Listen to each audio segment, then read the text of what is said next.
தினமும் உலர்ந்த திராட்சையை ஒரு கைப்பிடி அளவுக்கு காலையில் காகத்திற்கு அளிக்க வேண்டும்.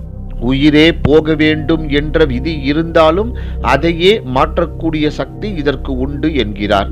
வன்னி மர விநாயகருக்கு பச்சரிசி மாவு படைத்தாலும், சனிக்கிழமைகளில் விரதம் இருந்தபடி எள் கலந்த தயிர் சாதம் படைத்தாலும் ஒரு மிகப்பெரிய கவசம் போல் அது நம்மை பாதுகாக்கும் என்கிறார்.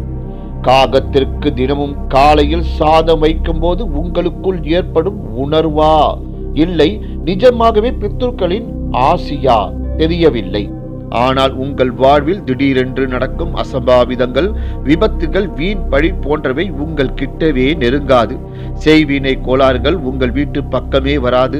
தீராத கடன் தொல்லைகள், புத்திர சந்தான பாக்கியம் போன்ற மிக முக்கியமான பலன்களையும் உங்கள் நியாயமான அபிலாஷங்களையும் தங்கு தடையின்றி நிறைவேற்றுவதில் மிக முக்கிய பங்கு வகிப்பது உங்கள்